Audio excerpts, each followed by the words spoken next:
Do you want your yard to be the first yard in the neighborhood to green up? Well, I'm going to tell you how to do that. But I've got a secret. It's not all about fertilizer, and it has nothing to do with your lawn care company. But first I want to introduce myself. My name is Kyle. I have over 15 years of lawn care experience, and I make YouTube videos about lawn care. I specialize in fertilizer and pre-emergence and things on, more so on the chemical side more than the maintenance side. But let's get into it. So a lot of times in these builder neighborhoods where all the houses go up at the same time, a lot of the same floor plans, all of the yards are the same size. In these neighborhoods with the homeowners, it can turn into a competition of whose yard can green up first in the spring. Well, what if I told you that you are in control over that? Has nothing to do with the amount of fertilizer you put down or whatever your lawn care company is doing to your yard. There's one thing that you can do to control that, and that is just simply mowing. More importantly, scalping your yard in early spring. So a lot of this has to do with the weather and the temperatures, and more importantly, the soil temperature.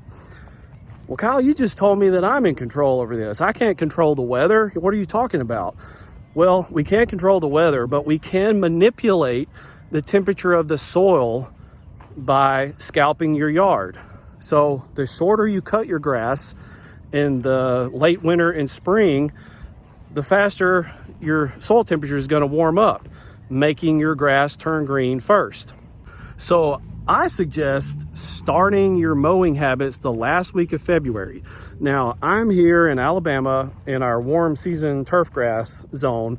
So these suggestions are just for this turf grass zone. So you're going to have different rules in the transition zone and up north where you have cool season turf grasses. But here in the South, you're perfectly fine going ahead and cutting your grass first in that the last week of February, first week of March.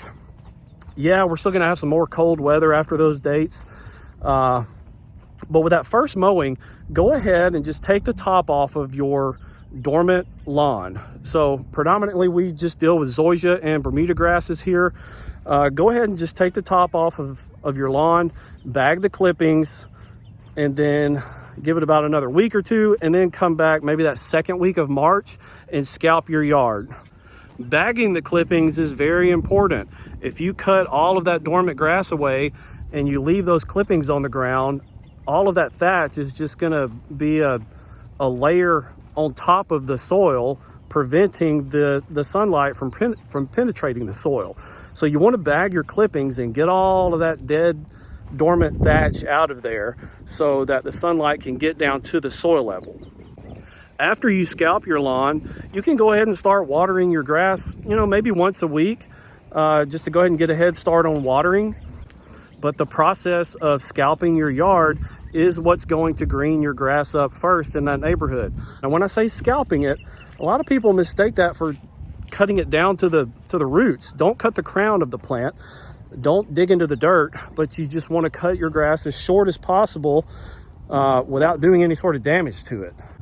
This is why you want to bag your clippings the first time you mow, because if you leave all of that thatch in your lawn, the next time you get a heavy rain, it's going to create these ripples.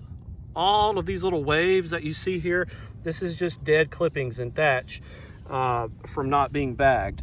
So you definitely don't want this in your residential lawn. I'm at a park here, which is not a big deal. This is just a bunch of random types of grasses and weeds here. So this is acceptable here, but in your residential lawn, you don't want this building up. So let's take a look at this yard. On the surface, this yard looks really good. So it's dormant, it's the middle of March, it's fine. It's supposed to be dormant this time of year still. The soil temperatures haven't quite warmed up yet. There aren't many weeds in this yard. So our treatment program is working, the pre-emergent is working. So on the surface, I would give this yard an A+. It looks good. It looks exactly like it's supposed to look this time of year. But for the purposes of this video, we're talking about getting your yard greened up early. So for that category, I give this a D minus, and I'll tell you why. So if you look at this yard, it's too high for this time of year. We need to come in and mow this yard, cut it down an inch or two, cut it down maybe 2 inches. Look here, you can see how tall this grass is. I'm touching the soil right here. So that's too much grass for this time of year if you want your yard to green up early. So I would recommend coming in and just hacking the top of this grass off and bagging it, removing all those clippings, and then in another week or two, just come back around and scalp this yard. So go ahead and get it on a mowing schedule if your grass is this tall. Now, if you're not concerned about your grass greening up first, it's okay. You can just leave it the way it is. This lawn will eventually green up as summer gets here. But again, for the purposes of this video, we're talking about this competition of trying to get your yard to be the first one to green up in the neighborhood.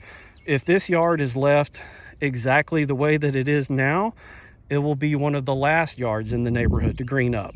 And some people are okay with that and some aren't. So everyone has their own personal preference as far as their personal home lawn goes. But as far as my recommendations go, I would scalp this yard and remove the clippings. Bagging the clipping is very important, because if you don't, those clippings end up just staying on the surface of the ground, preventing the sunlight from getting down into the soil to warm it up. Here's a good example of a yard that has been scalped in March. This is what you want to do. Here we got 2 yards here. You can kind of see where this yard stops mowing and that one begins, but there's a pretty dramatic height difference here. But you want to cut your grass as short as possible in the springtime, just to allow the sunlight to get down to the soil level and warm it up. But you see this zoysia here is already starting to green up because they cut it short at the beginning of March. So this soil temperature is already warming up. It's almost fully green here along the side of the road where the concrete's warming up the soil temperature. Now the grass won't fully green up for a while now. It's just all dependent upon the soil temperature, and that's inconsistent when it comes to the full yard here. But you can see it works. Cutting your grass early March, you know, like I said, warms up the soil temperature and helps that grass green up. Now we're still going to have some cold weather. March here in Alabama is known to still dip down below freezing. So we're, you know, cold weather is not over yet, but as far as severe freezing temperatures, I think we're good going forward. But this yard to the right here needs to be mowed down another inch. There's a dramatic height difference there. But anyway, for the most part, grass is still dormant. But just a reminder to go ahead and get your grass mowed down. Go ahead and scalp it if you want to. Don't scalp it all the way to the dirt, but get as close to the ground as you can without causing any damage. Man, I have to say, people in this neighborhood are doing a great job of mowing their lawns this spring. So look at this property line right here. We've got 2 houses. Here's the property line. The customer on the left, or homeowner on the left, has scalped their yard. I think they scalped it about 2 weeks ago, and it is already greening up. The homeowner on the right has not mowed their grass yet. It doesn't look like this spring. And there's a dramatic color difference. Same type of grass. This is zoysia grass. But I hope that shows up on camera here. The grass on the left is already greening up. So here is proof that it's all about the temperature of the soil when it comes to your grass greening up. So why do you think this grass here is already green, but this grass is not? Well, it's all about the sunlight heating this up. So this is heating up the temperature of the soil, which in turn makes the grass turn green. So this is an example of what not to do if you want your lawn to be the first one to green up in your neighborhood. This is actually a really nice zoysia yard. It's really thick. But these leaves have been here all winter long. We need better leaf removal habits throughout the winter months. Spring is here, but this yard will not green up unless they get these leaves picked up and you get the grass mowed down. This grass is really pretty in the summertime, but it just takes forever for it to green up. Zoysia is naturally a thicker grass, so it's usually late to green up in the springtime. Because the thicker the grass, it's not going to allow the sunlight to penetrate the soil. It will eventually green up, but it's just going to take longer because of the thicker grass. So if you get these leaves picked up, get the grass mowed down, that will allow the sunlight to penetrate the soil and get the grass greened up.